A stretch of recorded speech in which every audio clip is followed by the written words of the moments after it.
we've got the data call set up. Now let's build out the rest of this admins page. So in there, so inside still this closing brace for the admins project page, but after we call that, oh, and I missed something, I just realized. So this won't do anything because we never, this is just building the function, but we never actually called it. And so if we want to call it, we have to have that call in here. So at that point, I'll say load projects, opening, closing parenthesis, so that we actually call the load projects that we've built here to go pull that information. And then we can have the same info in here that we had in the other one, if loading, and actually we could just, I was gonna say copy paste, but I'm usually against copy paste because it leads to more problems than it solves. So I'll just type it out. I'm just conscious of the time of the videos. So loading projects, and so same thing we did before, and then we can have a statement that says if error return. So it'll only show these if there is an error, right? And we can do the same thing. Class name equals text red. I'm not sure the text showed up in red now that I think about it. And then we can print out whatever's in that error variable that we've set up. Okay, so we've got that taken care of. Now, again, inside this closing brace for the whole function admin projects page, we want to return some information, and the information we want to return is what the page looks like. So I'm going to make a return statement here, and then in there I'm going to build out, before we did it in kind of cards, I want to do it differently to demonstrate that we can use that same data in a different way. So I'll create an overall div here to hold that information. We can have an H1 tag here that says admin projects, and then we can have a table in there, and so the table head, and then we can have a table row for the headers, and then inside that table row we can have these t-head tags for all the different things we're going to see. Now with the administrator, I probably do want to see what the ID is, right? And I want to, should I do this all at the same time? I'm changing my mind. I hadn't done this all at the same time before, but now I want to. So we're going to go set, because we're pulling that data, we want to go grab in here. Well, this is just the header tags anyway.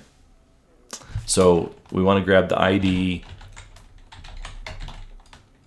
and we want to have the name of the project.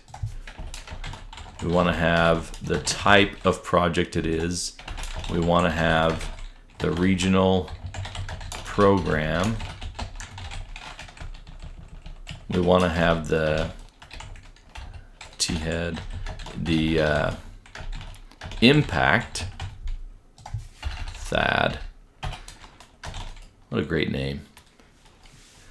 We want to have, and you want to spell impact right. We want to have one for the phase, the project phase.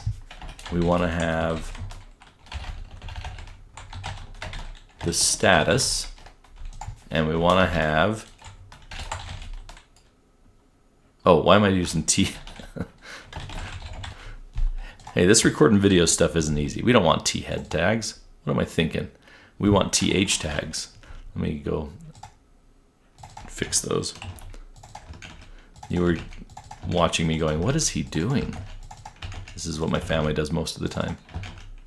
Let's fix those to be TH tags. We already have the T-head tag, but that's a table header tag, right? TH.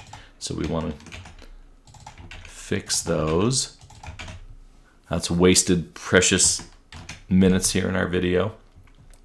All right, so we have all those different things that match what we have in our, why do I have an actions tab?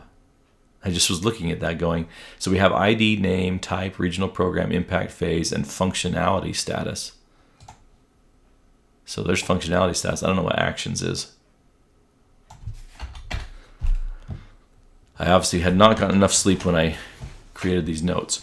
Okay, so now that we have the table head, let's create the body of our table. So how are we going to do that? Obviously we can have in here our tBody tag. But how are we building the body? We need to do it a row at a time, obviously, as we bring in this data. But how have we done that? We use this map function. That's the preferred way of doing it in React. So we can say in here, inside braces, because this is not code that is to be taken literally. It's code that's going to be executed, right?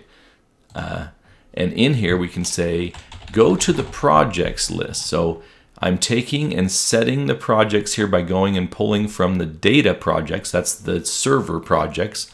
I'll bring those in to this projects variable. So now I'm saying go into that projects variable and map out. And each one I'm just going to call a P for project.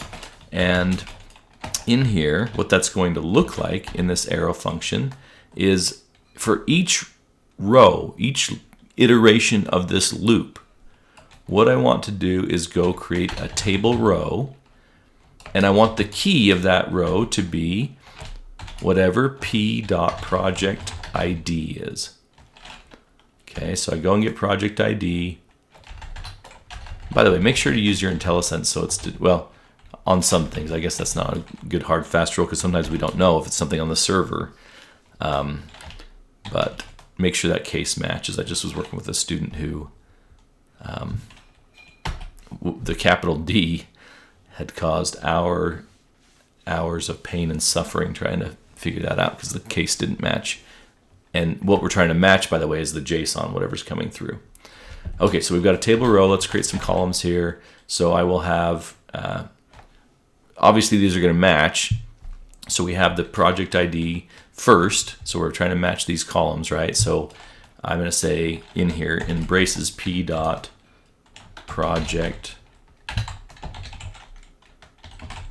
ID. Okay, something was weird there. It wasn't IntelliSensing for me. So I've got a table. Let me start over. Table domain, a table column, right? And in there, in this case, I'm going to put p.project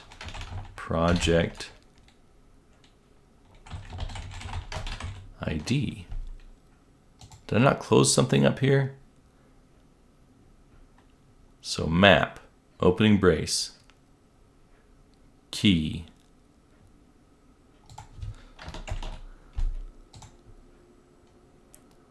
cannot find name P. Oh, I'm missing a parenthesis. What did I do? So we have the opening parenthesis here. Okay, that makes me feel better. And then we're going to need one down at the bottom to close. So we have an opening one there. We need a closing one here. Okay, it likes that a lot better. Okay, so TD, our next one is p.project name. Right, we're matching up here. So the next one is going to be p.project type.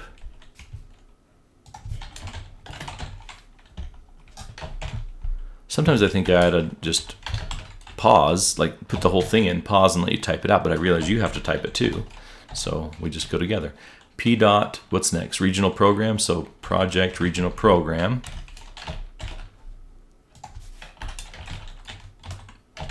Next one is P dot project impact. And then we have P dot project phase. And the last one is P dot, whoops, TD P dot project status. Functionality status is the term we have in the database. All right, so we've got our table created now, but the whole point of this is that I want to be able to have on the table, just like we've done in other projects, have an edit button and a delete button. And so that's what we'll work on next, is giving the ability not just to list out the projects, which would be cool, but also to be able to edit and delete, and eventually add projects as well. Okay, Spencer out.